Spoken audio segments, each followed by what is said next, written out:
প্রিয় শিক্ষার্থী বন্ধুরা, সায়েন্স শিক্ষা পরিবারের অনলাইন ক্লাসে তোমাদেরকে স্বাগত জানাচ্ছি। আমি মোহাম্মদ মিলন সরকার। আজকে আমরা তোমাদের খুবই গুরুত্বপূর্ণ একটি টপিকস নিয়ে আলোচনা করব। The topic is about completing sentence. So complete শব্দের অর্থটা শুনেই তোমরা বুঝতে পারছো, কমপ্লিট শব্দের অর্থ পূরণ করা। তো সেন্টেন্স যখন আসছে তার মানে কি সেন্টেন্স পূরণ করা, অর্থাৎ আমরা এখানে আগে থেকে দেখতে পাচ্ছি যে একটি অসম্পূর্ণ বাক্যকে উপযুক্ত এবং অর্থবহ ওয়ার্ড দ্বারা সম্পূর্ণ করাকেই আমরা কি বলতেছি, কমপ্লিটিং সেন্টেন্স বলতেছি। মোটা কথা হচ্ছে তোমার একটা অর্ধেক সেন্টেন্স থাকবে, অসম্পূর্ণ থাকবে, সেটাকে পূর্ণ করতে হবে অর্থবহ করে। তো এখানে দেখি আমরা বেশ কিছু নিয়ম আছে আমাদের এই ক্ষেত্রে এবং এগুলি স্ট্রাকচার ওয়াইজ। সো আসো আমরা একটু এবারে দেখে নিই। ফার্স্ট অফ অল আছে, দেখতে পাচ্ছ এখানে যে সাবজেক্ট প্লাস ভার্ব, এখানে to adjective adverb plus to, অর্থাৎ টু যদি ডট ডট টু থাকে, অর্থাৎ আমরা যদি দেখি এখানে দেখো যে ইজের পরে টু আছে, তারপরে একটা অ্যাডজেক্টিভ আছে, তারপরে যদি ডট ডট থাকে তাহলে কিভাবে করব? একটা স্ট্রাকচার আছে, টু ডট ডট টু আমরা বসাই দিই, তাহলে টু এর পরে অ্যাডজেক্টিভ বসবে, তারপরে টু প্লাস ভার্ব বসবে অর্থ অনুসারে। এখানে দেখো খেয়াল করি, এখানে বলছে the man is too old, তারপরে আমাকে কি করতে হবে? এখানে টু প্লাস ভার্ব বসাতে হবে এবং এর অর্থ দেয় এত যে এটা করতে পারে না, নেগেটিভ অর্থ দেয়। যেমন ধরো the man is too old, adjective বসিয়েছি, এবার to plus verb to work, তার মানে কাজটি করতে মানুষটি খুবই বৃদ্ধ। তার মানে কি মানুষটি এত বৃদ্ধ যে সে কাজটি করতে পারে না। তো এখানে জাস্ট টু প্লাস ভার্ব অর্থ অনুসারে বসিয়ে দিতে হবে। পরেরটা দেখো, ইউ আর টু ডিসঅনেস্ট, মানে অসৎ, এতটা বেশি অসৎ। তারপরে দেখো কি বলতেছে, টু স্পিক দ্য ট্রুথ, সে এই সত্য কথা বলতে পারে না। তার মানে কি এখানে টু প্লাস ভার্ব বসে তারপরে অবজেক্টটুকু বসেছে। আসো পরবর্তী নিয়মে যদি আমরা যাই তাহলে দেখতে পাচ্ছি পরবর্তী নিয়মে সেম জিনিস, শুধুমাত্র সেম স্ট্রাকচার, টু টু স্ট্রাকচারই বসবে। যে সাবজেক্ট হবে সেটা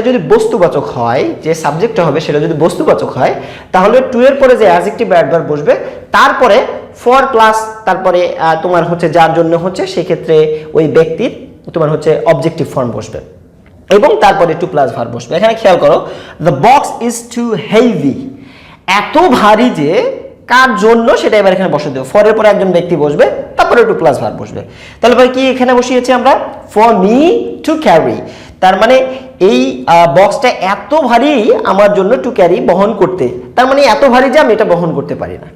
এরপরে এখানে দেখো সেম জিনিস, এখানেও যেটা আছে বস্তুবাচক, দি সামস আর টু ডিফিকাল্ট, তারপরে পরবর্তী অংশটুকু আমরা যদি বসাই তাহলে ফর মি, তারপরে আমরা কি বসাচ্ছি? টু প্লাস ভার্ব বসাচ্ছি। দেখো কি বলছে, difficult for me to walk out, তার মানে এই অঙ্কগুলি এতটাই কঠিন আমার জন্য সমাধান করার জন্য যেটা আমি করতে পারি না। সো এই হচ্ছে টু টু এত যে।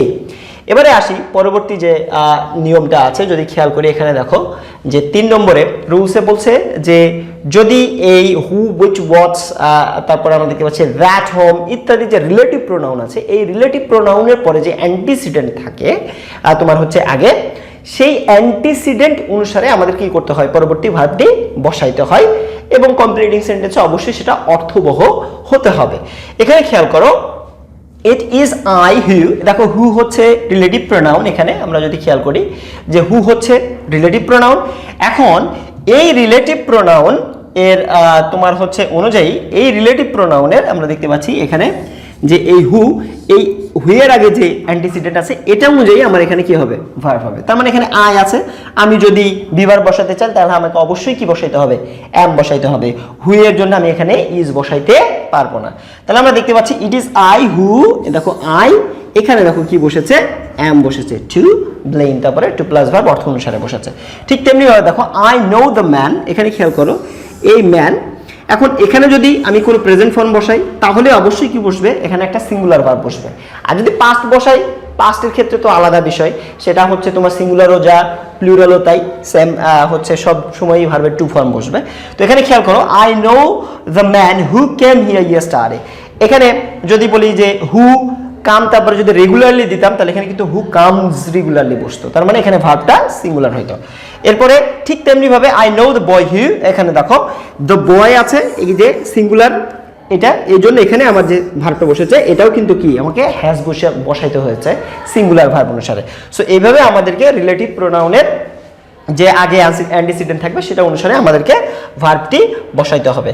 এরপরে যদি আমরা পরবর্তীতে আসি তাহলে পরে দেখব, দেখো পরবর্তীতে আমাদের যে তোমার হচ্ছে এখানে যে অ্যাডভার্বগুলি রয়েছে আমাদের রিলেটিভ অ্যাডভার্ব, সেটা হচ্ছে who, when, why, how much, তারপরে আছে where, now, how many, how far, how often, how long ইত্যাদি। এগুলি যেগুলি থাকে না কেন এরপরে যে শব্দগুলি আমরা বসাবো গ্যাপ পূরণে সেটা অবশ্যই কি হতে হবে, এটা সঙ্গতিপূর্ণ হতে হবে। এখানে খেয়াল করো যে আই নো আমরা এখানে বসিয়েছি যে আই নো, এরপরে দেখো হাউ, এখানে আমরা আই নো, এখানে যদি আমাদের যেহেতু গ্যাপ দেওয়া আছে এখান থেকে আমরা অনেক কিছুই বসাইতে পারতাম, এখানে আমরা হাউ দিয়ে বসাইতে পারতাম, চাইলে এখানে আমরা এখানে ওয়্যার দিয়েও বসাইতে পারতাম যে I know where you are now, আমি জানি এখন তুমি কোথায়।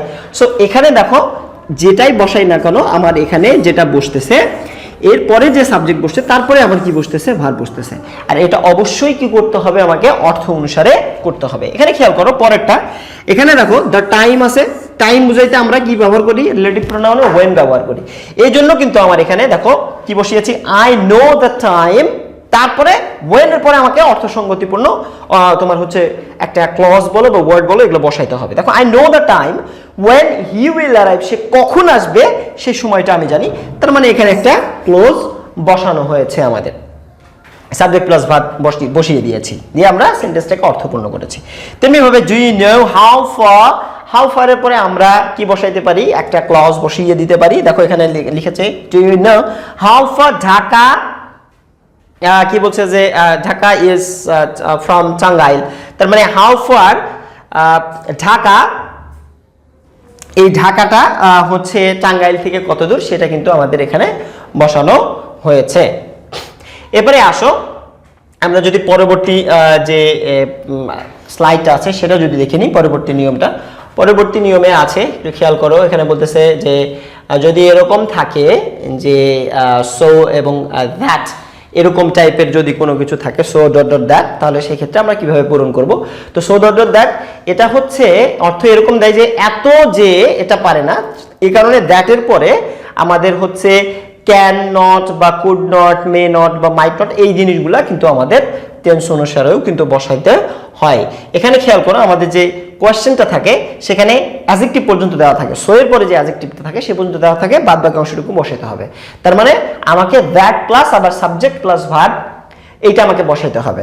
সো এখানে একটু খেয়াল করো, আগেই বলেছি যে সাবজেক্টের পরে আমাদের এইখানে তোমার যেটা আছে একটু যদি আমরা খেয়াল করি, এখানে যে ভার্বটা বসবে সেই ভার্ব অনুসারে আমাকে এখানে ক্যান নট অথবা কুড নট আমাকে হচ্ছে ব্যবহার করে তার পরবর্তী যে ভার্বটা সেটা আমাকে বসাইতে হবে। এখানে খেয়াল করো হি ইজ সো উইক, সে এত দুর্বল, দ্যাট আমাকে বসাইতে হবে, দ্যাট যে, তারপরে দেখো এখানে যেহেতু ভার্ব প্রেজেন্টে আছে তাই এখানেও আমার ভার্ব কি হয়ে গেছে, প্রেজেন্টে হয়ে গেছে, ক্যানট ওয়ার্ক। এটা যদি ওয়াজ থাকতো তাহলে এখানে আর ইজ না বসে এখানে কি হয়ে যেত, তখন কুড হয়ে যেত। সুতরাং আমাদের এটা মাথার ভিতরে রাখতে হবে, এই ভার্বের উপর কিন্তু এই ভার্বটা হচ্ছে টেন্স নির্ভর করে। ওকে, সো পরেরটা যদি খেয়াল করি, দেখো এখানে কি বলতেছে, we eat food so that, আমরা খাই, আমরা ভাত খাই, মানে আমরা খাদ্য খাই, যে কেন খাই সেটা এখানে বসানো হয়েছে যে we eat food so that we can get strength. আমরা এখানে দেখো এই সো দ্যাট দ্বারা অবশ্য উদ্দেশ্য বুঝিয়েছে, আগেরটার এটার একটু পার্থক্য, সেটা হচ্ছে যে আগেরটাতে সো এর পরে দেখো অ্যাডজেক্টিভ বসেছিল, কিন্তু এখানে কিন্তু সো এর পরে কোনো অ্যাডজেক্টিভ নাই। সো দ্যাট এত যে বা যাতে করে, সো দ্যাট অর্থ এখানে যাতে করে ব্যবহার করা হয়েছে, যে যাতে করে আমরা স্ট্রেংথ পেতে পারি, শক্তি পেতে পারি, এই কারণে আমরা কি খাই, খাবার খাই, এই জিনিসটা এখানে উল্লেখ করা হয়েছে। এবারে আসো পরবর্তী স্লাইডে যদি আমরা যাই, আমরা দেখি পরবর্তীতে যেটা দেওয়া আছে, পরবর্তীতে এখানে দেখো যে ইনকমপ্লিট সেন্টেন্সে আমরা যেটা দেখতে পাচ্ছি যে that, so that, in order that থাকলে তারপরে প্রেজেন্ট টেন্স এর ক্ষেত্রে মে, ক্যান বা পাস্ট এগুলি বসে। তো সেম জিনিস আগেরটার যে শেষেরটা করলাম এটা আর ওইটা একেবারে সেম জিনিস, এখানে সো দ্যাট উদ্দেশ্য বুঝিয়েছে অর্থাৎ যাতে করে বুঝিয়েছে, এখানে সাবজেক্টে পরে ক্যান অথবা কুড নট, এটা এই আগের যে তোমার ভার্ব রয়েছে সেটা অনুসারে আমাদেরকে বসাইতে হবে। এখানে যেমন দেখো এখানে লেখা আছে দ্য স্টুডেন্টস রিড মোর, এত বেশি পড়ে, কি বলছে যে দ্য স্টুডেন্টস রিড মোর, বেশি বেশি পড়ে, সো দ্যাট যাতে করে, যাতে করে কি, তাহলে সাবজেক্ট প্লাস ভার্ব প্লাস বসাইতে হবে আমাকে একটা অর্থপূর্ণ বাক্য। আর এই জন্য এখানে যেহেতু রিড প্রেজেন্ট ফর্মে আছে এই জন্য আমাকে কি করেছি, আমরা দেটাকে দেওয়ার পরে আমরা ক্যান প্লাস ভার্ব বসিয়ে দিয়েছি এবং এটার অর্থ দিয়েছে দেখো যে যাতে করে they can make a good result, একটা ভালো রেজাল্ট করতে পারে। এখানে দেখো পরবর্তীতে যেটা দেওয়া আছে, the boy works hard so that, এত কঠোর পরিশ্রম করে যাতে করে, এরপরে কি বসাবো দেখো এখানে ওয়ার্কস আছে, তাহলে স্বাভাবিকভাবে আমার কি বসবে, এখানে যেহেতু ওয়ার্কস আছে আমার এখানে কি বসে গেছে, ক্যান বসে গেছে। এখানে যদি ওয়ার্ক থাকতো, যদি এখানে ইডি থাকতো, স্বাভাবিকভাবে আমার এখানে কি হয়ে যেত, এখানেও এরকম পাস্ট হয়ে যেত, তখন কুড প্রসপার ইন লাইফ এরকম হতো। সো এটা আসলে এখানকার যে ভার্ব, সেই ভার্বের উপরে এখানকার ভার্বটাও কিন্তু নির্ভর করবে। তাহলে সো দ্যাট যখন উদ্দেশ্য বোঝায় তখন আমার কি বসছে, সাবজেক্ট প্লাস তারপরে ক্যান অথবা মে অথবা কুড অথবা মাইট, এরপরে ভার্বের প্রেজেন্ট ফর্ম, ভার্বের বেস ফর্ম বসে আমরা এই কাজগুলি, আমাদের যে বাক্য আছে সেটা আমরা সমাধান করব। পরবর্তীতে যদি যাই, আমরা দেখতে পাচ্ছি এখানে দেখো যে সাবজেক্ট যদি ভিন্ন ভিন্ন হয় এবং অর্থ যদি প্রকাশ করে, তাহলে সেক্ষেত্রে আমরা কিভাবে কি করব দেখো। তো এখানে একটা ব্যাপার আছে যে সো দ্যাটই আছে, কিন্তু যদি সাবজেক্টটা যদি ভিন্ন ভিন্ন হয়, যেমন এখানে আই আছে, খেয়াল করো এখানে, এখন এইখানে যদি সো দ্যাটের পরে যদি সাবজেক্টটা ভিন্ন হয়, সেক্ষেত্রে আমরা কিভাবে কি বসাবো সেটার কথা বলতেছে। সেম জিনিস এখানে তেমন কোনো মানে ওইরকম কোনো পার্থক্য নাই, সেম জিনিস, জাস্ট খালি অর্থ অনুসারে আমাদেরকে একটু বসিয়ে দিতে হবে। এখানে খেয়াল করো দেখো, I closed the door of my room, আমি আমার মানে যে রুম আছে সেই রুমের দরজাটি বন্ধ করলাম, সো দ্যাট যাতে করে কি, এখানে দেখো অন্য সাবজেক্ট বলছি, he might not enter the room, সে আমার রুমে প্রবেশ না করতে পারে। তাহলে এখানে আমরা জাস্ট সাবজেক্ট বসিয়ে দিয়ে এখানে আমরা কি বসিয়েছি, মাইট বসিয়ে দিয়েছি। এখানে একটা খেয়াল করো, এখানে আবারও বারবার একই কথা বলতেছি, সেটা হচ্ছে এখানে যেহেতু ক্লোজড আছে এই জন্য আমার এখানে কি হয়ে গেছে, মাইট হয়ে গেছে। এখানে যদি ক্লোজ থাকতো, যদি ডিটা না থাকতো, শুধুমাত্র প্রেজেন্ট ফর্মে থাকতো, তখন এখানে কিন্তু কি হয়ে যেত, মে হয়ে যেত। ঠিক তেমনি ভাবে দেখো, he bears my educational expenses so that, যাতে করে দেখো বেয়ার্স আছে, তাহলে এখানে কি হবে, প্রেজেন্ট, তাহলে এখানে কি হয়ে গেছে দেখো, মে আমাকে বসিয়েছি আমি এখানে, যে আই মে নট, কি বলছে, ফেল ইন, কি বলছে যে ইনভয়েন্স, আমি যেন অভাবে পড়ে, কি বলছে যে হি বেয়ার্স মাই এডুকেশনাল এক্সপেন্সেস, সে আমার এটা করে, আমার যে শিক্ষা সংক্রান্ত যে ব্যয় সেটা হচ্ছে বেয়ার করে, বহন করে, আর সো দ্যাট যাতে করে I may not fall in wants, আমি যেন অভাবের মধ্যে না পড়ি, সেটার কথা বলছে। আসো এবারে যাই আমরা পরবর্তী যেটা আছে, পরবর্তী স্লাইডে যদি আমরা দেখি, তাহলে এখানে দেখতে পাচ্ছি যে সো দ্যাটের মতোই যদি ইন অর্ডার দ্যাট বা দ্যাট এর ব্যবহার, এর ক্ষেত্রে একই নিয়ম, আমরা এটা এর আগেই পড়েছি, এর আগের স্লাইডে আমরা দেখলাম যে যদি ইন অর্ডার দ্যাট বা সো দ্যাট এগুলো যদি থাকে, তাহলে এরপরে আগের যে ভার্বটা রয়েছে এই ভার্ব অনুসারে আমাদের ক্যান, কুড, মে, মাইট এটা আমরা বসিয়ে দেবো। এখানেও ঠিক তেমনি, আর অবশ্যই অর্থবহ হতে হবে, সেন্টেন্সের সাথে অর্থসঙ্গতিপূর্ণ হতে হবে। দেখো, Raka works hard in order that, in order that so দ্যাটও তাই, যাতে করে, তাহলে কি বলতেছে যে রাকা কঠোর পরিশ্রম করে যাতে করে, অথবা এই উদ্দেশ্য নিয়ে যে শি ক্যান প্রসপার, দেখো এখানে কি হয়েছে, ওয়ার্কস হয়েছে, এখানে কি হয়ে গেছে, ক্যান হয়ে গেছে। যদি এখানে ওয়ার্ক থাকতো তাহলে এখানে কি হয়ে যেত, এখানে কিন্তু কুড প্রসপার ইন লাইফ, তাই হয়ে যেত। পরবর্তী দেখো, উই ইট দ্যাট, আমরা খাই, দ্যাট এখানেও যাতে করে, এই জন্যে যে কি জন্যে, উই মে লিভ, আমরা যেন বাঁচতে পারি। এখানে দেখো ইট বসেছে, তাই এখানে মে অথবা ক্যান বসানো যায়, এই কারণে আমাদের এখানে মে আমরা বসিয়ে অর্থসঙ্গতিপূর্ণ করে দিয়েছি, মে লিভ, যাতে করে আমরা বাঁচতে পারি। ঠিক তেমনি ভাবে এটাও তাই, the man took medicine so that, মানুষটা ওষুধ খায় যাতে করে কি হয়, হি মাইট গেট ওয়েল সুন, সে তাড়াতাড়ি মানে সেরে ওঠে, তার অসুখ যেন ভালো হয়ে যায়। এখানে দেখো টুক আছে, এই জন্য মে না হয়ে এখানে কি হয়ে গেছে, মাইট হয়ে গেছে। এবারে আসো আমাদের পরবর্তী যে স্লাইড আছে সেটাতে, এখানে দেখো প্রোভাইডেড এবং প্রোভাইডেড দ্যাট অথবা প্রোভাইডিং দ্যাট এর অর্থ যদি অর্থে প্রকাশ করে, আমরা দেখি ন্যারেশনে এটা প্রচুর ব্যবহার হয়, ন্যারেশন যখন ইন্টারেক্ট করা হয় তোমার হচ্ছে তখন এটা হচ্ছে ব্যবহার করা হয়। এখানে দেখো আমরা দেখতে পাচ্ছি যে I will agree to go providing that, providing দ্যাটের পরে স্বাভাবিকভাবেই তোমার হচ্ছে ইনকমপ্লিটিং অংশটুকু থাকে, এটুকু আমাকে বসাতে হবে। তো এটা দেওয়া মানে ইফের মতো, এটা শর্ত আরোপ করে। আবারও বলছি, প্রোভাইডিং দ্যাট হলো ইফের মতো শর্ত আরোপ করে। তাহলে এখানে খেয়াল করো, আই উইল এগ্রি টু গো, আমরা জানি যে ইফ প্লাস প্রেজেন্ট হলে পরবর্তী ফিউচার হয়। দেখো এখানে দেখো পরবর্তী অংশটুকু আগে লেখা আছে, এখানে ফিউচার আছে, তাহলে স্বাভাবিকভাবে প্রোভাইডিং দ্যাট হলে পরের অংশটুকু তাহলে কি হবে, প্রেজেন্ট হওয়ার কথা, এখানে দেখো প্রেজেন্টই হয়েছে। দেখো অর্থ অনুসারে যে আই উইল এগ্রি টু গো, আমি যেতে রাজি আছি, প্রোভাইডিং দ্যাট যদি মাই এক্সপেন্সেস আর পেইড, আমার খরচটা যদি তুমি দাও বা আমার খরচটা যদি দেওয়া হয় তাহলে আমি যেতে রাজি আছি। ঠিক তেমনি ভাবে দেখো you will shine in life provided that, তুমি জীবনে কি করবা, উন্নতি করবা, প্রোভাইডেড দ্যাট যদি, দেখো এখানে ফিউচার হয়েছে, এখানে ফিউচার হচ্ছে, তাহলে ওখানে মানে তোমার হচ্ছে প্রেজেন্ট হবে। তাহলে কি হতো, এখানে আবার সাবজেক্ট প্লাস প্রেজেন্ট বসাইতে হবে, সাবজেক্ট প্লাস প্রেজেন্ট একটা ভার্ব বসাইতে হবে যেটা অর্থ অনুযায়ী।